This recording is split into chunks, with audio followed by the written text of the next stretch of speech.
We're gonna be working on paw handling, and the reason we're doing that is in preparation for nail trims. So I've got my treats here. I'm gonna try to get started pretty quickly here. So I'm gonna reach in and go ahead and touch her paws just because I know she's already comfortable with that step.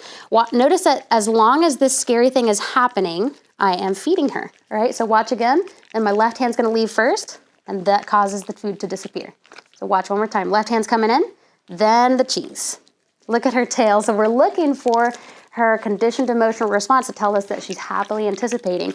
In this case, that's gonna be her tail wagging just because she's a tail wagger. For your dog, it might be another, just like happy anticipation in their eyes, or it might be some other way that you see like, oh, okay, they get it. They're starting to understand that the hand coming in means they're getting their treats. So see how I really make a little pause in between my left hand moving and then my right hand coming in. So watch, my left hand comes in, her tail wags a little bit, then I start feeding. The entire time my hand is there, I'm feeding. If I remove it, then my feeding hand goes away. So now I'm gonna start to introduce a little bit of squeezing of her paw. So this is the next step. Before I was just touching it, but she's doing so well with that and she doesn't seem concerned at all. She's not pulling her paw away. She doesn't seem like her ears are relaxed and she's, eagerly eating her food. So to me, nothing about her body language says, ooh, I should take a step back. But if she did seem uncomfortable, I would take a step back, no problem. So left hand stops, then right hand. I'm gonna reload here. And you can put little pauses in between the repetitions. The important thing, the only thing that anticipates the good stuff is your hand coming in. Okay, so she sort of pulled her paw back there. So the next time I do this, I'm gonna make it a little bit easier. And actually, I think it was just the initial going in that made her nervous.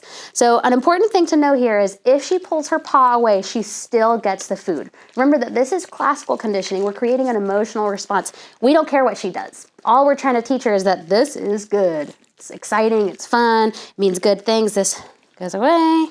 All right, let's repeat that. So I'm gonna try to come in a little bit more slowly. Start touching her paw, still doing some squeezing, and now I'm gonna introduce a little bit more handling. So I'm messing with her toes just a bit, trying to spread the toes around, still being pretty gentle. I stop this, my hand goes away. So the key to this, guys, is repetition, all right? You don't wanna beat it to death in a single session, so make sure that you're giving your dog plenty of breaks in between. You can do 5-10 minutes a day. So you can even spread, a couple 5-minute sessions throughout the day. Did I drop some cheese? There we go.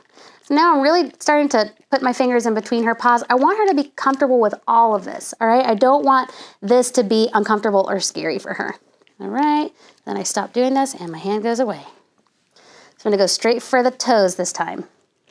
So see how that time she pulled away? I still give her her food, all right? Because her pulling away was saying, oh, this makes me a little bit uncomfortable. So I'm gonna try starting at her shoulder this time, since going straight for her paw seems to cause a little bit of discomfort.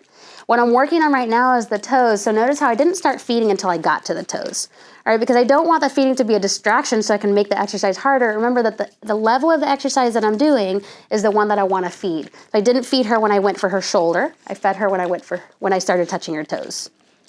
That's a good girl.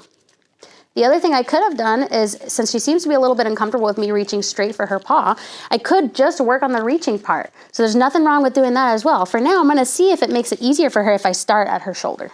So what I'm gonna start to do next is thinking about what our goals are for, I'm losing cheese all over the place. Think about what our goals are for nail trims. I wanna make sure that I can actually hold each toe pad and examine it. So what I'm gonna first start working on is just putting a little more pressure on the toe pads themselves.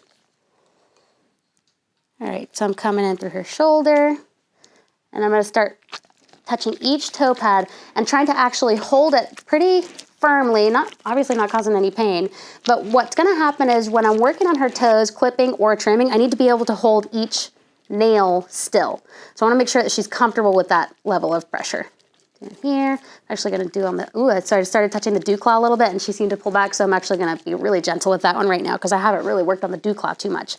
So I'm gonna pull this hand away and then the cheese hand. So that dew claw did make her uncomfortable. I'm gonna work on that separately. So for now, I'm just gonna be focusing on the actual toes. So I'm coming in again, here we go. Start grabbing the toes again and the feeding starts. I'm gonna eat all of that cheese, huh? The next thing I want to work on in the next repetition, since she seems to be handling this pretty well and doesn't seem uncomfortable, on the next repetition, I'm actually going to start to lean in as if I'm examining her toes. That can be unnerving for some dogs, so I want to make sure she's comfortable with that, since that's really going to happen when I'm doing real nail trims. So I'm going to start again at the shoulders, reach down, and I'm going to start to lean in and look I'm still putting some pressure on the toe pads. So notice that if your dog was having trouble with this step, for example, you might just work on the leading in part and not on the toe pads part. So feel free to always separate what you're doing if it's a little bit too hard for your dog. You don't have to combine different steps if your dog's not ready for that. So I'm just really firmly grabbing her little toe pads and I'm analyzing and I'm looking. Very nice. She should still be eating the whole time I'm doing this. Very nice. And then I'm going to take this hand away and stop. So again, I'm going to come in and, oh, sorry, baby. Okay, so that was a little uncomfortable for her. Remember, she still got a piece of cheese, all right? Just means I'm going to do it a little bit easier next time. So I'm going to come in and very slowly come in and examine. There we go. That was a little easier, huh? So guys, remember, if you're having to restrain your dog at all, you are not doing this right. All right, you know, the end goal is that she's happy to do it, so by restraining her, that's definitely not gonna make her more comfortable with the situation. Very nice. Looking at your paw. Very good girl. All right, coming in. Oh, there's that tail wag. That's what we're looking for, guys. You see how she's happily anticipating the food. She knows what it means. She's creating this association, and the repetition is key. We've shown her over and over again that A, we're never gonna push her too far, and B, it's good news when we start to hold her paws. So I'm gonna come in and examine, looking at her little dew claw, touching all the toes here, looking at every nail. Take this hand away, and this hand goes away too. All right, that's enough for now. See you next time.